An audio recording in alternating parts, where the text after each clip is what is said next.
Député d'Hochelaga-Maisonneuve. Monsieur le Président, le 29 décembre 2010, Mme Aline Daigneault, une femme de 77 ans souffrant de la maladie d'Alzheimer, décédait au centre d'hébergement de La Prairie. Admise dans ce CHSLD 4 mois auparavant, son médecin avait prescrit des mesures de contention pour assurer sa sécurité.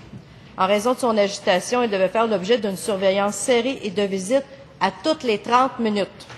Le coroner a rendu public les résultats de son enquête. Les constats sont accablants. Aucune tentative de réanimation, plus de 2 heures avant d'aviser le 911, mauvaise installation de la ceinture de contention et la surveillance régulière requise n'a pas été effectuée. Devant le rapport du coroner, est-ce que la ministre peut nous dire si elle peut nous garantir que cette situation ne peut se reproduire dans d'autres centres d'hébergement au Québec? Madame la ministre déléguée aux services sociaux. Merci beaucoup, Monsieur le Président. Évidemment, des situations comme celle décrite par la députée d'Hochelaga-Maisonneuve créent à chaque fois, à chaque occasion, un remous, nous attriste énormément et un cas comme celui-là est toujours un cas de trop, Monsieur le Président. Évidemment, toute la compassion dont on est capable se dirige vers la famille en question.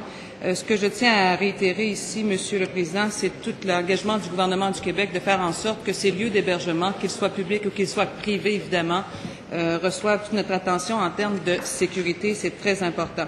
Alors, la députée l'a dit, il y a eu des enquêtes qui ont eu lieu, des recommandations qui ont été faites également.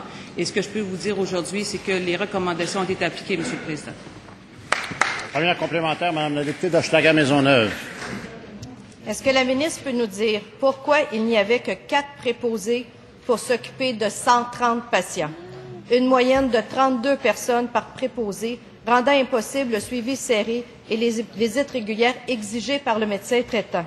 Est-ce que la ministre peut garantir que le personnel qui vient des agences privées a la formation nécessaire, soit 750 heures, pour travailler dans un CHSLD? Madame la ministre déléguée aux services sociaux. Monsieur le Président, tout le monde comprend que des situations où il y a contention, ce sont des situations évidemment qui sont utilisées en dernier recours. Comme je l'ai réitéré à cette Chambre un peu plus tôt, toutes les recommandations du coroner ont été appliquées par la direction. Par exemple, la formation pratique théorique donnée au personnel a été faite dans ce C3S. Il y a des achats de lits, de nouvelles installations qui ont été faites également.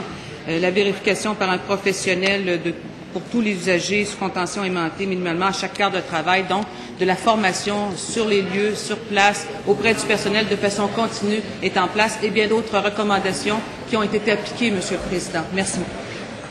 Principal, Madame